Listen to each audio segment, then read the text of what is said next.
Hi అండి, welcome to RR collection. నేను సుహాసినినండి. మీరందరూ బాగున్నారండి? నేను బాగున్నాను. ఇప్పుడు మీకు చికెన్ డీప్ ఫ్రై చేసేది చూపిస్తానండి. ఇది ముందుగా తెచ్చి 2 సార్లు కడిగి కొద్దిగా సాల్ట్ కొద్దిగా పసుపు వేసి కలిపి పెట్టానండి. ఇది 1/2 కిలో చికెన్ అండి. ఇందాకొచ్చి ఒక 1/2 టేబుల్ స్పూన్ వేసాను. ఇప్పుడు ఒక 1/2 టేబుల్ స్పూన్ వేస్తున్నాను. పసుపు అయితే ఇంకా వేయనండి. కొద్దిగా వాటర్ యాడ్ చేసుకొని దీనిలో ఒక 1/2 గ్లాసు వాటర్ పోసి కలిపేసి స్టవ్ ఆన్ చేసి స్టవ్ మీద పెట్టేసి లైట్గా ఉడికించుకుంటానండి. ఇప్పుడు మనం చికెన్ కొద్దిగా ఊరికే అలా ఉడకబెట్టుకున్నామండి. అది ఉడికిపోయింది. స్టవ్ ఆపేసాను. ఇది చూడండి, ఒక మీడియం సైజు ఆనియన్ మిక్సీ జార్లో వేసేసుకుంటున్నాను. ఒక స్పూను అల్లం వెల్లుల్లి పేస్ట్ దీనిలో వేసి బాగా గ్రైండ్ చేసుకుంటామండి. ఇప్పుడు అల్లం వెల్లుల్లి ఆనియన్ పేస్ట్ చేసుకున్నానండి. ఇది మొత్తం 3 కలిపి ఈ బౌల్లోకి తీసుకున్నాను. కొద్దిగా ఆనియన్ తీసుకున్నా, కరివేపాకు, జీడిపప్పు, ఇది గరం మసాలా పౌడర్ అండి. ఇంకేం టమాటాలు అవి అన్నీ వేయాల్సిన అవసరం లేదు. ఇప్పుడు ముందుగా ప్యాన్ పెట్టేసుకొని బాండీ పెట్టుకొని స్టవ్ ఆన్ చేసుకున్నాను. ఇప్పుడు బాండలి వేడెక్కేసిందండి. కొంచెం ఆయిల్ ఎక్కువగానే వేసుకోవాలి. ఎందువల్లంటే అది మనం బాగా డీప్ ఫ్రై చేస్తాం కదా, అందువల్ల. ముందుగా మనం బాండలి ఆయిల్ వేడెక్కేసిందండి. బాండిట్లో జీడిపప్పు వేసి బ్రౌన్ కలర్ వచ్చే వరకు వేపుకుందాం. ఇప్పుడు మనకి బ్రౌన్ కలర్ వచ్చేసిందండి. ఇవన్నీ తీసేసుకుంటున్నాను.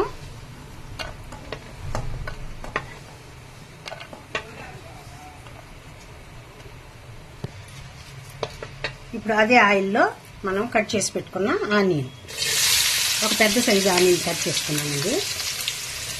కొంచెం కరివేపాకు, ఇది కొద్దిగా వేపాలండి, మరి ఎక్కువగా వేపేయాల్సిన అవసరం లేదు.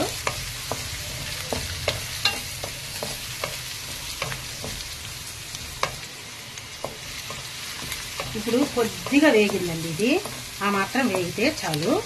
ఇప్పుడు అల్లం వెల్లుల్లి ఆనియన్ పేస్ట్ చేసి పెట్టుకున్నాం కదా, ఇది మొత్తం దీనిలో వేసేస్తాము. ఇది కొంచెం ఎర్రగా వచ్చే వరకు, బ్రౌన్ కలర్ వచ్చే వరకు మనం సన్న ఫ్లేమ్లో మిడిల్ ఫ్లేమ్ పెట్టుకొని, హై ఫ్లేమ్ పెట్టుకుంటే మళ్ళీ చుట్టుపక్కల మాడిపోద్ది. అందువల్ల సన్న ఫ్లేమ్ పెట్టుకొని బాగా ఒక రోజుసేపు బ్రౌన్ కలర్ వచ్చే వరకు వేపుకున్నామండి. ఇప్పుడు ఈ విధంగా బ్రౌన్ కలర్ వచ్చే వరకు మనము రవ్వ వేపుకున్నాం కదండి. దీంట్లో మనకి ఒక 1/4 టేబుల్ స్పూన్ అండి గరం మసాలా పౌడర్ వేసేసి చికెన్ కొద్దిగా ఉడికించుకున్నాం కదా, ఎందుకంటే కొంచెం వాటర్ వేసి కొద్దిగా అంటే కొద్దిగా ఒక 1/4 గ్లాస్ వేసి ఉంటానండి. అప్పుడే చూడండి ఎన్ని నీళ్లు ఊరిపోయిందో. ఇదంతా ఇందులో వేసేసుకోవాలి. మనకి చికెన్ అసలేం ఉడకలేదు, ఊరికే గుబగుబా అనిపించాను. ఈ విధంగా మనం కలుపుకుంటా డీప్ ఫ్రై చేసుకోవాలి. ఈ వాటర్లో ఆ అల్లం వెల్లుల్లి ఏదన్నా కొంచెం పచ్చివాసన ఉన్నా ఈ వాటర్లో పోద్దని కొంచెం వాటర్ వేస్తానండి. ఇది బాగా మనం ఉడికించుకొని మనం డీప్ ఫ్రై చేసుకుందాం.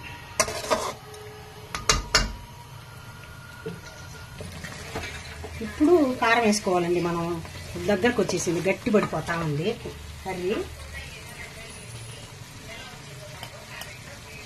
చూడండి, నేను మాకు తగినట్టుగా 1.25 టేబుల్ స్పూన్ వేస్తున్నాను. కావాలంటే చూసుకొని వేసుకోండి. ఒక్కసారి వేసేసి కారం ఎక్కువ అయిపోయిందంటే మళ్ళీ ఇబ్బంది అవుతుందండి. ఇప్పుడు బాగా ఇది డీప్గా వచ్చే వరకు మనం వేయించుకున్నాం. ఇప్పుడు కూర అంతా గట్టి పడిపోతా ఉందండి. ఇప్పుడు జీడిపప్పులు వేసేసుకున్నాం. ఉప్పు కారం చూసుకున్నామండి. ఉప్పు కారం చూసుకొని సరిపోయిందో లేదో చూస్తాను. మాకైతే కారం తక్కువ ఉందండి, ఉప్పు కరెక్ట్గా సరిపోయింది. ఇప్పుడు నేను ఒక 1/2 టేబుల్ స్పూను కారం వేస్తున్నానండి. ఇది కారంగా ఉంటేనే బాగుంటుందండి టేస్ట్. అందువల్ల మేము ధనియాలు అవన్నీ కలిపి ఆడించుకుంటారండి మిరప్పొడి, కానీ మేము డైరెక్ట్గా మిరపకాయలతోనే మిరప్పొడి ఆడించుకుంటాము. అందువల్ల ఎర్రగా ఉంటుంది మా మిరప్పొడి. మీరు మీకు తగినట్టుగా కారం ఉప్పు మాత్రం మీరు వేసుకోండి. ఇప్పుడు ఫైనల్గా మనం ఒక 1/2 టేబుల్ స్పూను మిరియాల పొడి వేస్తున్నానండి. ఈ మిరియాల పొడేనండి దీనికి టేస్ట్ అంతా. మిరియాల పొడి వేసేసాను. ఇప్పుడు డీప్గా ఫ్రై అయిపోయిందండి. ఇప్పుడు మనకి డీప్గా ఫ్రై అయిపోయిందండి. మనం సర్వింగ్ బౌల్లోకి తీసుకొని సర్వ్ చేసుకోవటమే. ఇప్పుడు సర్వింగ్ బౌల్లోకి తీసేసుకున్నామండి. ఈ నిమ్మకాయ పిండుకొని ఆనియన్ తోటి ముంచుకొని తింటే చాలా టేస్టీగా భలే ఉంటుంది. మిరియాల పొడి కావాలంటే మీరు కొంచెం ఎక్కువైనా వేసుకోండి. ఇది మీరందరూ తప్పకుండా ట్రై చేయండి. ఎలా వచ్చిందో నాకు కామెంట్లో తెలియజేయండి. లైక్ చేయండి, షేర్ చేయండి, సబ్స్క్రైబ్ చేయండి. నా వీడియో లాస్ట్ దాకా చూసిన దానికి మీకు అందరికీ థ్యాంక్స్ అండి. ఇది మీకు ఎలా వచ్చిందో మాత్రం తప్పకుండా నా కామెంట్లో తెలియజేయండి. బాయ్ అండి. నెక్స్ట్ ఇంకో మంచి వీడియోతో కలుస్తాను.